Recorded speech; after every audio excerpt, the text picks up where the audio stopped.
सरकार पेंशन नियम रे एक बड़ परिवर्तन करिसंती। पब्लिक सेक्टर अंडरटेकिंग अर्थात सरकारी क्षेत्रर कौनसी कर्मचारी को बहिष्कार करागले तांकु अवसर समय रे सुविधा मिलिबो नाही।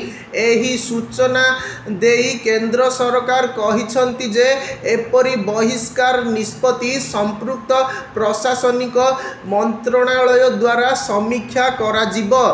एही परिप्रेक्षी रे कार्मिक मंत्रणालय केंद्रीय सिविल सेवा बा पेंशन नियम 2021 रे बड़ परिवर्तन करिछि। संप्रति अधिसूचित केंद्रीय सिविल सर्विसेस बा पेंशन संशोधन नियम 2025 अनुजाई जे कौनसी कर्मचारी को कौनसी सरकारी क्षेत्रर कार्य रे जोग देबा परे कौनसी भूल पाई चाकरी रु बहिष्कार किंबा छटई करा जाए तांकु तांकर अवसरकालीन सुविधारु वंचित करा जिवो।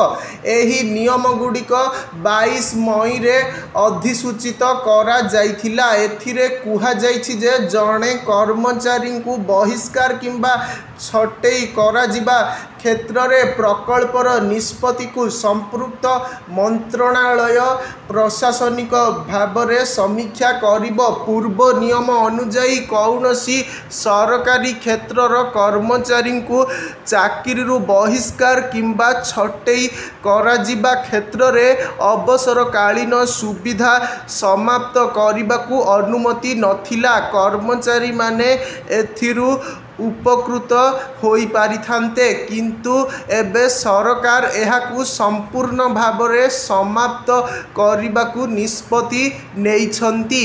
चाकरी रु बहिष्कार परे कौनसी कर्मचारी अवसरकालीन सुविधा पाइबे नाही। नूतन नियम रे आहुरी कुहा जाइछि जे भविष्यत रे भल आचरण अनुजाई पेंशन एवं फैमिली पेंशन अनुकंपा भत्ता जारी रखिबा किंबा प्रदान करिबा संपर्कित व्यवस्था एपरि बहिष्कृत किंबा छटई होइथिबा कर्मचारी पई मध्य प्रযোज्य हेबो।